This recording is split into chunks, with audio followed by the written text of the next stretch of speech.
Hi നമസ്കാരം, പുതിയൊരു വീഡിയോയിലേക്ക് സ്വാഗതം. ഞാൻ ഉമറുകുട്ടി. ഇന്ദിരാഗാന്ധി ഓപ്പൺ യൂണിവേഴ്സിറ്റിയിൽ അഡ്മിഷൻ ആരംഭിച്ചവരും നിങ്ങൾ അറിഞ്ഞിട്ടുണ്ടാവുമെന്ന് വിചാരിക്കുന്നു. 2025 ജനുവരിയിലേക്കുള്ള അഡ്മിഷൻ എന്ന് പറയുന്നത് ജനുവരി 31 ലാസ്റ്റ് ഡേറ്റ് പറയുന്നത്. ഇതിനുള്ളിൽ നിങ്ങൾക്ക് degree, PG, certificate, diploma, PG diploma കോഴ്സുകൾക്ക് നിങ്ങൾക്ക് അപേക്ഷിക്കാൻ പറ്റും.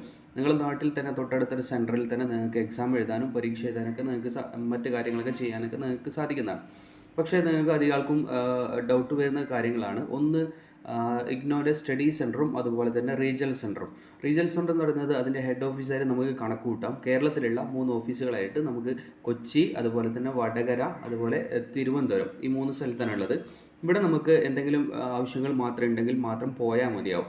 അല്ലെങ്കിൽ നമ്മൾ സർട്ടിഫിക്കറ്റ് വെരിഫിക്കേഷനോ ഒന്നും കാര്യങ്ങളുണ്ടെങ്കിൽ മാത്രം നമുക്ക് പോയാൽ മതിയാവും. പിന്നെ അവർ പറയുന്ന സന്ദർഭങ്ങളിലും നിങ്ങൾ പോകേണ്ടി വരും. സ്റ്റഡി സെൻറ്റർ എന്ന് പറയുന്നത് അതാത് ജില്ലയിൽ, ഏകദേശം എല്ലാ ജില്ലയിലും 14 ജില്ലയിലും സ്റ്റഡി സെൻറ്ററുകളുണ്ട്.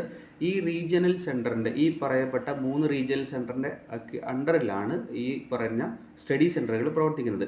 ഈ സ്റ്റഡി സെൻറ്ററിൽ നിങ്ങൾ അസൈൻമെൻറ്റ് സമർപ്പിക്കുക, അതുപോലെ തന്നെ നിങ്ങളെ പ്രൊജക്റ്റ് കാര്യങ്ങളൊക്കെ കോർഡിനേറ്റ് ചെയ്യുക, അതുപോലെ തന്നെ നിങ്ങളെ കോൺടാക്റ്റ് ക്ലാസ്സുകൾ, മറ്റ് ക്ലാസ്സുകൾ എന്തെങ്കിലും നടക്കുക. ഇതൊക്കെയാണ് സ്റ്റഡി സെൻറ്ററിൻ്റെ അണ്ടറിൽ നടക്കുന്നത്. ഇതുപോലത്തുള്ള കാര്യങ്ങളാണ് സ്റ്റഡി സെൻറ്ററിൻ്റെ അണ്ടറിൽ നടക്കുന്നത്. അപ്പോൾ നിങ്ങളൊരു കോഴ്സ് എടുത്തു കഴിഞ്ഞാൽ നിങ്ങൾക്ക് ഈ പറഞ്ഞ സ്റ്റഡി സെൻറ്ററിലോ അതുപോലെ തന്നെ റീജിയണൽ സെൻറ്ററിൽ പോകേണ്ട ആവശ്യമില്ല. ഒന്നുകിൽ നിങ്ങൾക്ക് അക്ഷയ മുഖേന ചെയ്യാം, ഇല്ലെങ്കിൽ ഞങ്ങൾ ചെയ്തു കൊടുക്കുന്നുണ്ട്. അത് നിങ്ങൾക്ക് ഞങ്ങൾ ബന്ധപ്പെട്ട് കഴിഞ്ഞാൽ ഞങ്ങൾ കൃത്യമായിട്ട് അത് ചെയ്തു തരും.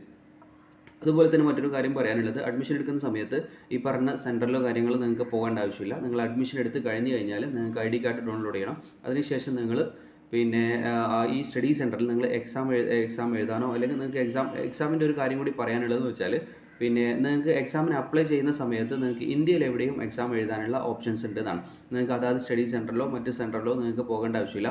നിങ്ങൾക്ക് നിങ്ങളെ തൊട്ടടുത്തുള്ള, ഇപ്പോൾ ചിലപ്പം നിങ്ങൾ കണ്ണൂർ ജില്ലയിലെ ഒരാളാണ്, അവിടെ നിങ്ങൾക്ക് സ്റ്റഡി സെൻറ്റർ എടുത്തു. നിങ്ങളെ ജോലി തിരുവനന്തപുരത്താണെങ്കിൽ തിരുവനന്തപുരം അവിടെ സെൻറ്ററിലുള്ള ഏതെങ്കിലും ഒരു എക്സാം സെൻറ്റർ ഉണ്ടാവും. അവിടെ നിങ്ങൾക്ക് എക്സാം എഴുതാനുള്ള ഓപ്ഷൻസ് ഉണ്ട്.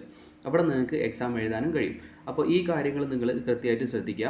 അപ്പോൾ നമ്മൾ ആദ്യം അഡ്മിഷൻ എടുക്കുന്നു, പിന്നെ ID കാർഡ് ഡൗൺലോഡ് ചെയ്യുന്നു, പിന്നെ നമ്മൾ അസൈൻമെൻറ്റ് കാര്യങ്ങളൊക്കെ സമർപ്പിക്കുന്നു.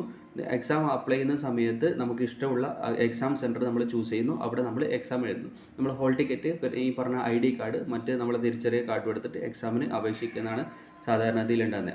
അപ്പോൾ ഇതുമായിട്ട് ബന്ധപ്പെട്ട് വേറെ എന്തെങ്കിലും ഡൗട്ടോ കാര്യങ്ങളോ ഉണ്ടെങ്കിൽ നിങ്ങൾ കമൻറ്റായിട്ട് രേഖപ്പെടുത്താം.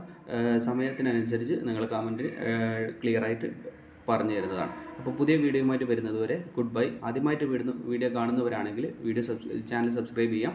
പുതിയ വീഡിയോയുമായിട്ട് വരുന്നത് കാണാം. Good bye.